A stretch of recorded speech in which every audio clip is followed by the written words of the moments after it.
الحمد لله والصلاة والسلام على رسول الله اما بعد. محترم رور پختنه کړي چې یو زنانه حلاله کولې شي کنه، یعنی نارینه کور کې نشته دی او په دې وخت کې یو ساروی دی او ساروی را پرې وته مرداریږي، نو دا زنانه ور باندې چاړه راخکلې شي کنه، یا عام حالت کې د قربانی ساروی نو زنانه ذبح کولې شي کنه شي.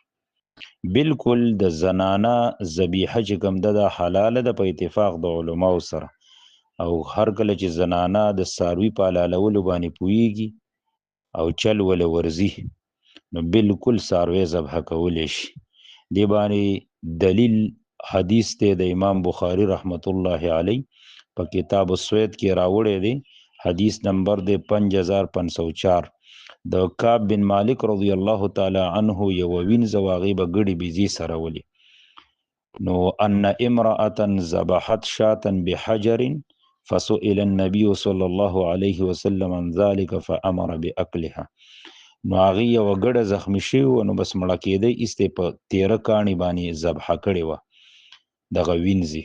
بیا چې کله نبی علیہ الصلوۃ والسلام نه تاسو چې زنانا ګړه ذبح کړي دا یمنګه خوړې شو کنه، نبی علیہ الصلوۃ والسلام حکم وکړي چې بالکل دا تاسو خوړلې شي.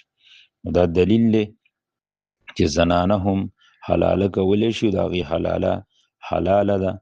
او دی باره کې امام نووي رحم الله د غرنګ ابن قدامه کې اوی د علماء اجماع ذکر کړي چې اجمع العلماء على جواز ذبیحه المرأه، د علماء اجماع د پدی باندې چې د زنانه ذبیحه چې کوم ده حلالي. والله اعلم. هذا وبالله التوفیق.